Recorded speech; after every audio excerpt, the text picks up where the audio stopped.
देवदार से लबरेज पहाड़,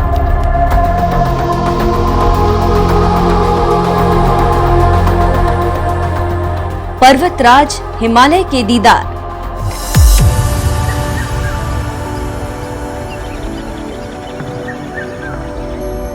कदम कदम पर बिखरी खूबसूरती,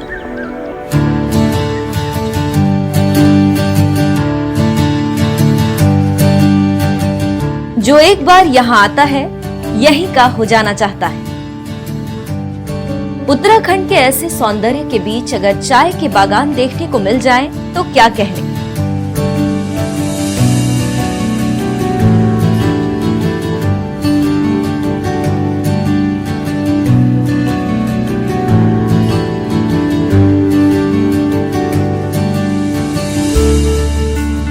तो आज भी घुमक्कड़ की टीम चाय बागानों को एक्सप्लोर करने पहुंच गई है बागेश्वर जिले के बेहद खूबसूरत स्थान कौसानी।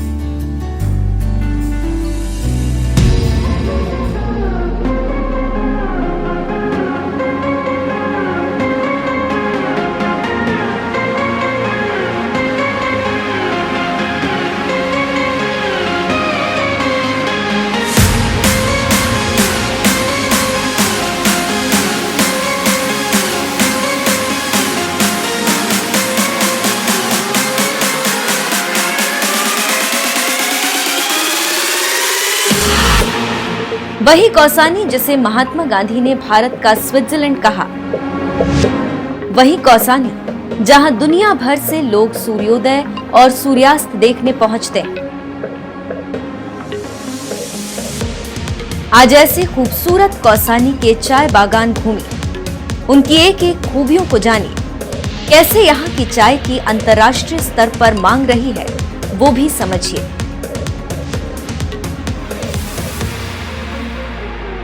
कौसानी बाजार से कुछ ही दूर चलने पर सड़क किनारे मिलेगा ये टी गार्डन। यहां से ऊपर पैदल जाना होता है। करीब 100 मीटर दूर चलने पर चाय के बागान शुरू हो जाते हैं। इन बागानों को देखने पर प्रतीत होता है ये आसाम के बागानों से कुछ अलग है। चीड़ के पेड़ों के बीच सीढ़ीनुमा खेतों पर वर्षों से कौसानी में चाय की खेती हो रही है। कौसानी के चाय बागान में पहुंचकर मैं यानी आपकी होस्ट और दोस्त देवांजलि मोइत्रा भी यहीं के रंग में रंग गई। आज मैं हूँ कौसानी टी एस्टेट में। आप मेरे गेटअप से ही समझ गए होंगे कि मैं चाय बागान में हूँ। ये एक वर्ल्ड फेमस टी एस्टेट है उत्तराखंड का और 910 हेक्टेयर में करीब करीब ये टी एस्टेट फैला हुआ है पूरा, जो कि अलग अलग जगह पे कुछ कुछ पोर्शंस में बनाया गया है। ये tea estate Uttarakhand T development authority के अंडर आता है, जो उन्होंने लीज पे ली हुई है जगह ये वाली। और यहाँ की चाय की क्वालिटी इतनी अच्छी होती है, ये इंटरनेशनली भी एक्सपोर्ट होता है, अलग अलग जगह जाता है, ऑस्ट्रेलिया, कोरिया, यूएस, अलग अलग जगह पर यहाँ से चाय एक्सपोर्ट होती है। तो आज हम बहुत कुछ जानेंगे इस एपिसोड में इस टी एस्टेट के बारे में, तो बने रहिए मेरे साथ।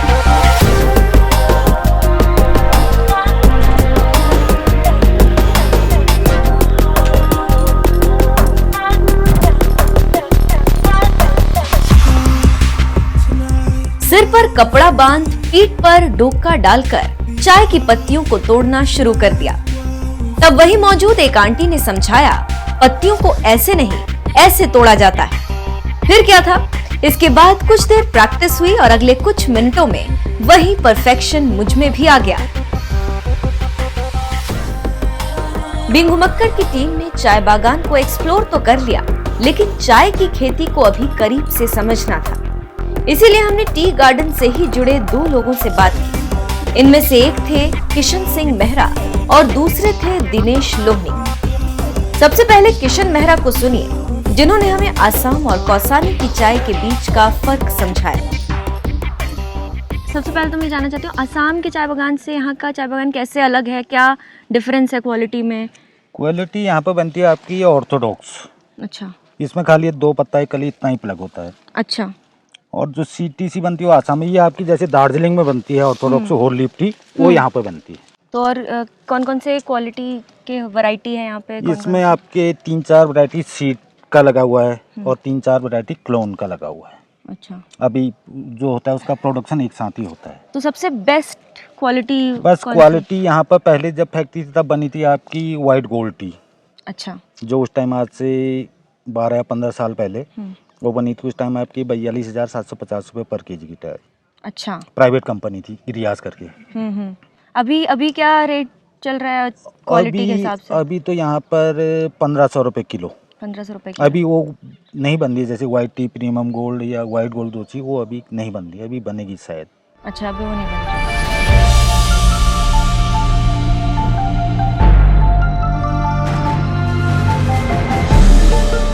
उत्तराखंड में कौसानी के अलावा नैनीताल और चंपावत जिले में भी चाय का उत्पादन होता है और ज्यादातर जगह ऑर्थोडॉक्स चाय के बागान हैं और हर जगह 2.5 पत्तियों वाली चाय का ही उत्पादन होता है।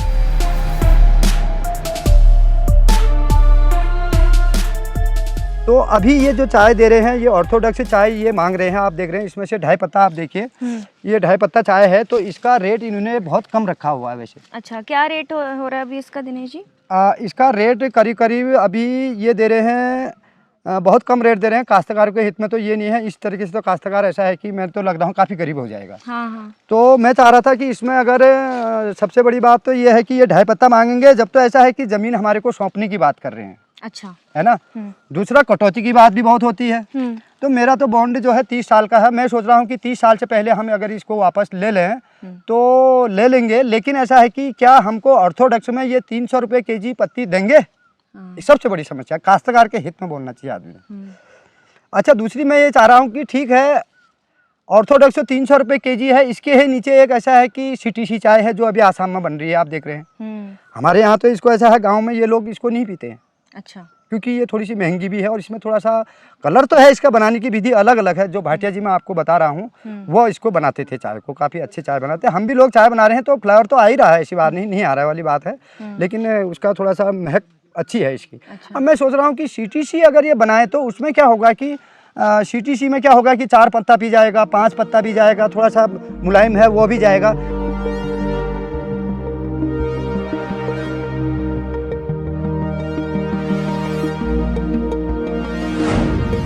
CTC का मतलब है क्रश टियर कर। इस चाय को मशीनों के द्वारा बनाया जाता है। इसके पत्ते छोटे और गोलाकार दानेदार हो जाते हैं।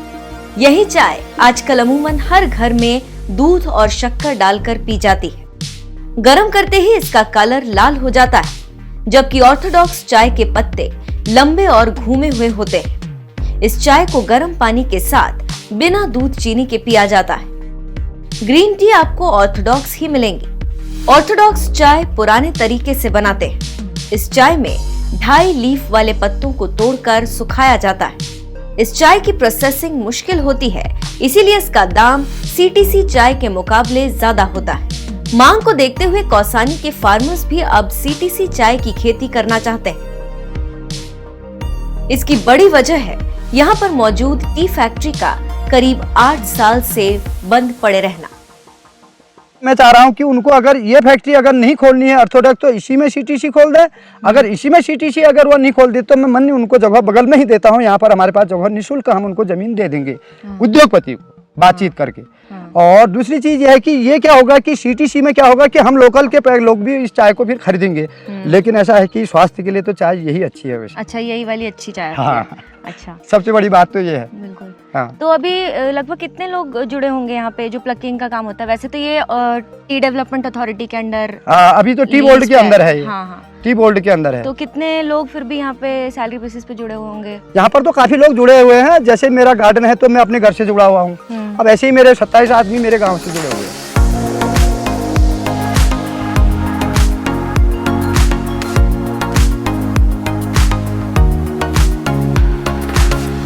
कौसानी की ऑर्थोडॉक्स गिरियाज टी की अंतर्राष्ट्रीय स्तर पर काफी मांग रही है। जब यहाँ ऑर्थोडॉक्स चाय का बड़े पैमाने पर उत्पादन होता था, तब अमेरिका, कोरिया, ऑस्ट्रेलिया जैसे देशों तक चाय एक्सपोर्ट की जाती थी। लेकिन पिछले कुछ सालों से एक्सपोर्ट बंद है। स्थानीय निवासी टी गार्डन से जुड़े लोग साल 2014 से बंद पड़ी फैक्ट्री के खुलने के इंतजार में हैं। चुनावी दिनों में नेता यहाँ लोगों से झूठे वादे करके चले जाते हैं, कभी कोई अपने वादों पर खरा नहीं उतरता। हालांकि टूरिस्ट यहाँ की स्थानीय ऑर्थोडॉक्स चाय और उत्पादों को लेकर काफी आकर्षित रहते हैं। यहाँ कई दुकानदार हैं जो उत्तराखंड की चाय को ब्रांड बनाने में जुटे हैं। मैं एक लोकल शॉप पे पहुंच चुकी हूँ और यहाँ पर वही चाय प्रोडक्ट के रूप में बेची जा रही है। हमारे साथ हैं भैया, आपका नाम? विजय नेगी। विजय नेगी। भैया ये बताइए हमें यहाँ पे कौन कौन सी वैरायटी की चाय है? क्या यहाँ पे मेनली मैम हम यहाँ की लीफ टी बेचते हैं। Leaf tea? हाँ। ओके। जिसमें कोई कलर, केमिकल, फ्लेवर कुछ भी एडिशनल मिक्स नहीं होता है। हाँ। नेचुरल जो पत्ती का जो फ्लेवर होता है, कलर होता है, वो आता है। अच्छा। तो नॉर्मल सीटीसी की अपेक्षा हेल्थ वाइज बहुत अच्छी होती है। और इनमें वैरायटी है, जैसे लेमन ग्रास और यहाँ की लीफ मिक्स करके फ्लेवर के तौर पे वैसे पी सकते हैं या अलग से लेमन डाल सकते हैं।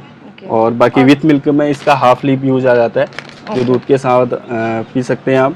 इसी प्रकार से हम बाकी अन्य प्रोडक्ट बेचते हैं जो इधर के होते हैं। अच्छा, तो चाय में और कौन कौन सी वैरायटी आपके पास? चाय में मेनली फ्लेवर तो नेचुरल लीफ का ये रहेगा फर्स्ट प्लस जो होता है ना, तो इसमें फ्लेवर आपको बहुत अच्छा मिलेगा। कलर थोड़ा लाइट रहता है। अच्छा। टेस्ट वाइज बहुत अच्छा रहता है और हेल्थ वाइज भी। उसके तो बाद विदाउट मिल्क हाँ यूज कर सकते हैं या वैसे भी दूध के साथ आप वैसे डाल सकते हैं, जैसे मसाले के तौर पे हल्का फ्लेवर चेंज करने के लिए। अच्छा। बेसिकली आप वैसे विदाउट मिल्क ही यूज होता है। ओके। हाँ जी। बाकी उसमें ग्रीन टी है, उसके अलावा फ्लेवर में मिल जाएंगे आपको बेसिल के साथ, जिंजर के साथ, इस टाइप की।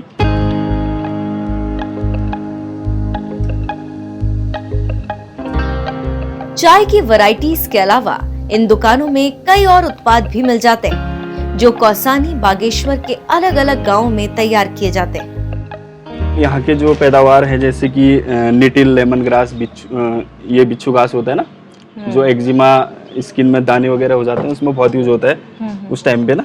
और उसके बाद लेमन ग्रास है और लोकल फ्लावर बुरांस होता है, ये हार्ट के लिए बहुत, हाँ उसकी लीफ है, मतलब फूल है। और ये जो होता है हार्ट के लिए बहुत फायदेमंद है, इसकी तासीर बहुत ठंडी होती है। अच्छा। इसका जूस बनता है मैम, तो इधर बहुत ज़्यादा फेमस है, गर्मियों में बेसिकली बहुत ज़्यादा यूज होता है। और इसी प्रकार से यहाँ के ऑरेंज, माल्टा जो होता है, अनार, लीची वगैरह जो इधर के होते हैं पैदावार, वो सब है। और ये मैं यहाँ पे देख रही हूँ, ये सोप? हाँ, ये हैंडमेड सोप है मैम, प्योर ऑर्गेनिक। अच्छा। हाँ, यहीं पे तैयार होता है? जी जी जी, इधर ही उत्तराखंड के अंदर के, जैसे अल्मोड़ा में बनता है, इसी प्रकार से छोटी छोटी एनजीओ हैं, ग्रामीण उद्योग, तो इधर ही आसपास में बनाते हैं, 10-15 किलोमीटर के दायरे में, इधर ही लोकल के हैं।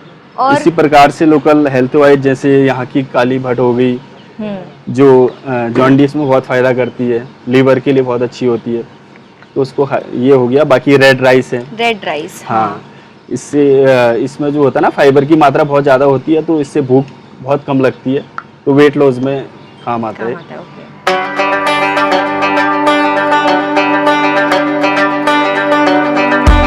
तो ये थी कौसानी की चाय और लोकल उत्पादों की बात, जिनको बड़े मार्केट के साथ साथ पहचान की जरूरत है। अगर आप कभी उत्तराखंड के पहाड़ी इलाकों में घूमने जाएं, तो स्थानीय दुकानदारों से चाय समेत कई चीजें खरीद सकते हैं। अगर आप यहाँ घुमक्कड़ी करना चाहें तो कौसानी पहुंचना बहुत आसान है। कौसानी से सबसे नजदीक स्टेशन काठगोदाम 134 किलोमीटर दूर है। काठगोदाम तक देश के कई बड़े शहरों से ट्रेन पहुंचती है। कौसानी से 168 किलोमीटर दूर पंतनगर में एयरपोर्ट है। रोड नेटवर्क से यहाँ अल्मोड़ा और रानीखेत दोनों ही रास्तों से पहुंच सकते हैं।